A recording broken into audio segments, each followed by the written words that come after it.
It's not very often that I use this word to describe an episode of The Simpsons, mostly because for over a decade at school we were told never to use this word. But I have to say, Lona Lisa is nice. It's one of those episodes of The Simpsons that's not amazing. It's never going to be a favourite, but there is nothing wrong with it. And actually, I quite enjoyed it. It is a very nice episode. It's the second segment of the 22nd episode of The Simpsons. And the main narrative, well, actually, I don't know. I feel like the two narratives have an almost equal balance to them. And I've noticed that with the last few episodes of The Simpsons, where there are two kind of narratives that are kind of taking up the same amount of time, whereas usually we have one main narrative and then some filler. But this one, I feel like it's a little bit more weighted, but one of the narratives involves Lisa anonymously donating $50 to Nelson to help him start his business, fixing and pimping and creating bicycles. And she's not anonymous for too long because she couldn't resist the temptation of telling Nelson. And I was really surprised, pleasantly surprised, with how Nelson reacted. And actually, I was really pleasantly surprised with Nelson all throughout this. He displayed some atypical behaviour, but it goes to show that no one person can be one way or express just one emotion all of the time. And I really enjoyed the character here and the direction his story took. And the last scene with him and Lisa, I won't spoil it, but you'll know which scene I mean. I thought that played out really beautifully. We also have several guest voices, including Mark Zuckerberg, who played a pretty interesting role, I think.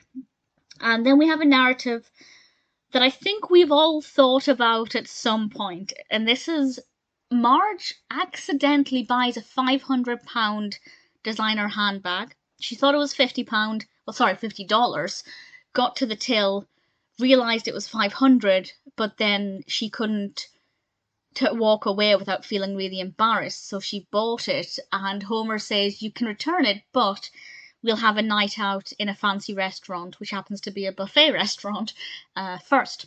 And they realise they get special service because by carrying this bag, it makes them seem wealthy. Now, if this is a buffet restaurant, I don't know what difference that makes because presumably everybody pays the same per plate price.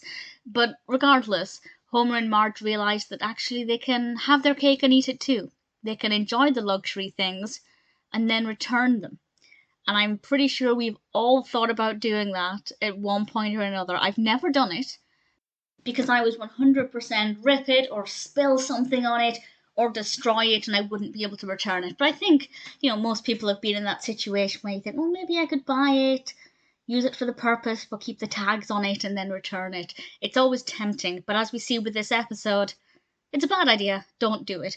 I feel like they could have had a little bit more fun with it, and what we saw was interesting, but I would have wanted to have seen a bit more of it. So I feel like it could have been slightly more evenly weighted. But I guess if you don't find that part fascinating, then you'll be thankful it's not more evenly weighted. But it still took up a pretty good chunk of time, and what we got was fun. But as I said, I would have wanted a little bit more to see them out and about with, a designer dress or something, or Homer wearing a designer shirt. I mean, that would be a terrible idea because there is no way Homer could go to a restaurant and keep a designer shirt or any shirt clean. But I feel like that could have been the main narrative with a moral that you shouldn't do that. But I liked it nonetheless. It was fun. It was nice. And the story with Nelson and Lisa was also nice. I liked Skinner's role in this. It was pretty good fun. Definitely a really enjoyable episode. Not perfect, but absolutely nothing wrong with it. And it's one that I'd be very, very happy to watch again.